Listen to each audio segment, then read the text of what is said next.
Hello, my friends, and welcome in to the FM22 beta, or as some of my UK friends with certain accents say, the beta. All right, my friends, as I'm sure you could tell by the thumbnail, we are going to hop straight into international management with the US men's national team. Don't worry, my friends, I do have a beta length club save that I'm cooking up right now. Got a lot of stuff that we're working on. So if you want to see that and other content on the channel, hit the like button and subscribe. We're currently sitting about 6,000 subscribers. My goal for this edition of FM, so going the full cycle of FM22 all the way to next October, is to be at 10,000 subscribers. So I could really use your help. Obviously, if you're new, hit that like button and the subscribe button. Now, let's hop in and start managing. Let's do it. I'm excited. So I like this setup. They've kind of cleaned up the screens a little bit with the various national stadia, so it's not going to be tied to one stadium here. It gives our actual points that are showing our world ranking as 21st. Highest ever is 4th. Holy cow. And 36th is the lowest world ranking. Most cap player, Kobe Jones, and Landon Dominant, all-time goal scorer. So I like those little details that they've added into the international side of the game. To look, hey, let's look at those past players. I think that's kind of cool. Shots fired at Christian Pulisic, my friends. Okay. I think it's the formation. Okay. Because I was going to say, and Serginho Dest saying that they're hot prospects. Well, Dest is in the starting 11 here in terms of the best 11. I think, oh my goodness, it has Michael Bradley. Oh my, the series is ruined. Okay, in fairness, okay. This is not the shape the U.S. men's national team is using right now. That's what they used, you know, as they were experimenting. It's definitely more of a 4-3-3 these days, with a 6 and an 8, and maybe sometimes it's 4-2-3-1. Those things are fine. So we can fix it. Let's not panic yet.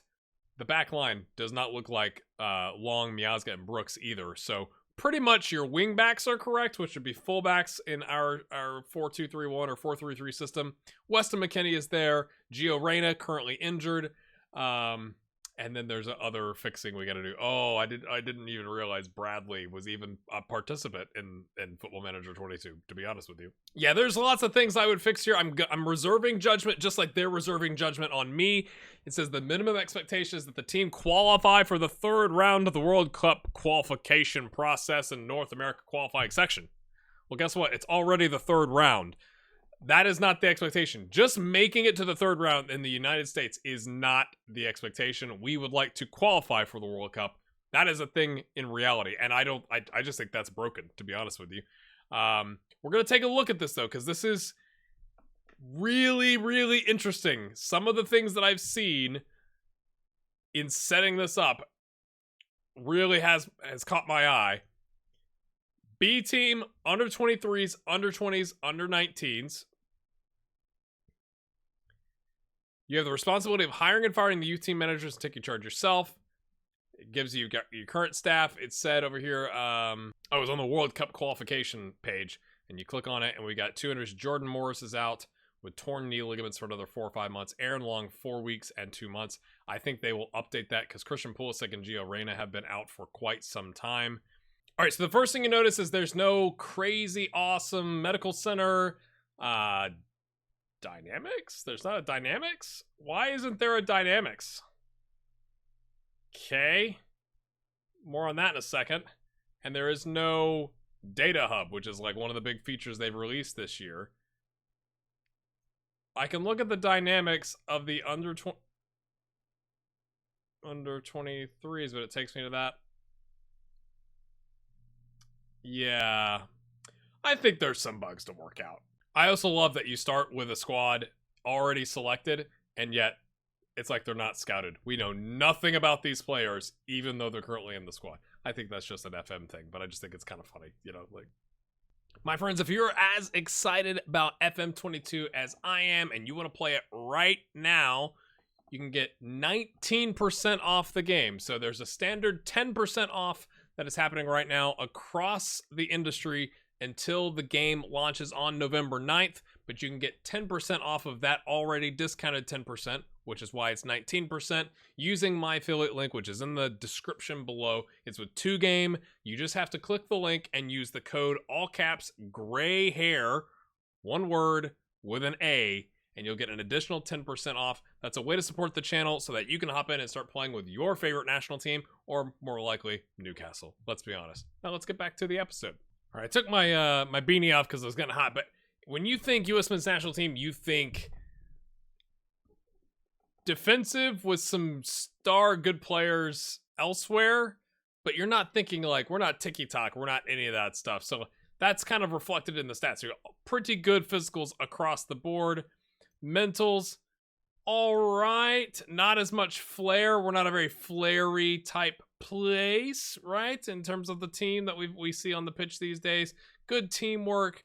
And then technical, not great.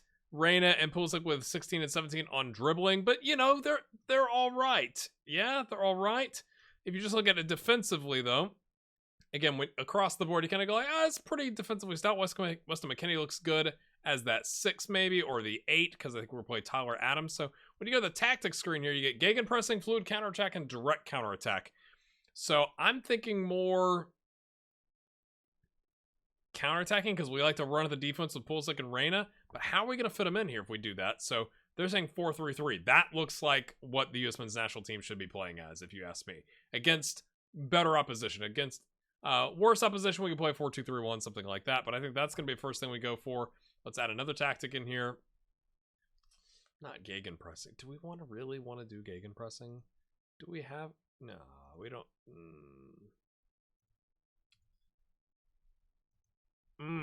That feels yucky to click gegenpress, right? Inside forwards on the wings. We do have good physicality. We'll give it a shot. And let's just say, like, okay, if we just said, hey, quick pick, what do we got here? We got Jordan Sevachu up top, Areola, Pulisic on the left, McKennie, Gio Reyna as the roaming playmaker, and Adams as the 6.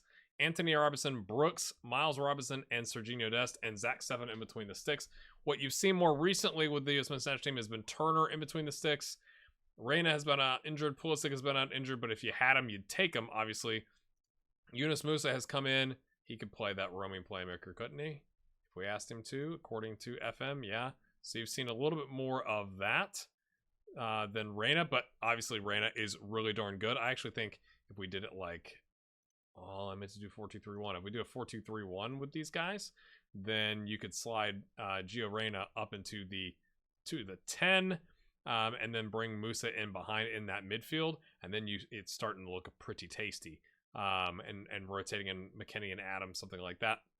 But I think the more common thing you're going to see from the U.S. men's national team is something like this, right? Like, we're still not very good in possession, and it's, hey, be stout defensively and then counter with really good players, say Pulisic on the wing, Reyna roaming around here. Savachi's been pretty good. We haven't called him in as many times, but he's been darn good as well. I have called up some additional players, not really called up. I've kind of dumped them into the B team. Cameron Carter-Vickers has not made any senior team appearances for the U.S. men's national team in a long time. Walker Zimmerman has. Timothy Chandler has not. Bradley has not. Busio just kind of broke in. But again, you kind of have to take this into, now we are in the FM22 world, not the real world. And so we'll have to see how these players perform. So I don't want to forget about them. That's why I've dumped them into the B team. It's interesting that you can take a look at the under 23s and like their tactics and how they might fit in. So you can track those and under 20s and under 19s. I think that's pretty tasty. It's got the same stuff from a performance standpoint. The big thing, if you're not familiar with the international, is you have a national pool, which is essentially like, these are the players that you scouted that have also, they're eligible to be called up by your nation for the national team. So you can keep track of them and their appearances and average rating, and there might be somebody on here that go, like, ooh, we should take a look at those folks. The thing I'm kind of, it says I'm allowed to hire and fire people, but there's not a, like, hire option. So it's almost like you're going to have to go out and find, like, if I type in, is that how you spell Donovan? It just took a second. Like, I could come in here and I could offer him an assistant manager or the under 23 job or something like that. So there's not like a job posting function, which I think is kind of a downside. It's a little more manual in terms of going out and finding, you know, your coaches. So first thing we want to get some legends in here. We're going to offer Steve Cherundolo the under 23 manager job. I don't think he's going to be interested in, but let's just go through this just to see what it's like to kind of go through this process.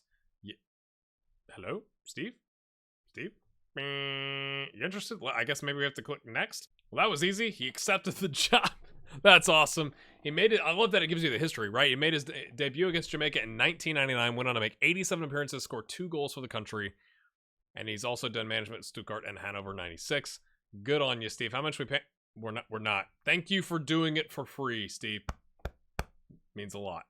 All right, my friends, I think that's a good place to leave it. You'll note, this is what I'm going to leave you with. Michael Bradley up there was our captain. He's got 16 leadership and 17 teamwork. He's clearly the best option, but we've just demoted him to the B team. Should we bring Michael Bradley back? I'm sure that's not a controversial statement whatsoever in the U.S. men's national team fandom circle. But again, my friends, we're going to hop ahead 50 days. Let's just check the schedule here so you have an idea of what's coming. We're going to take on Guatemala, and can we arrange a friendly?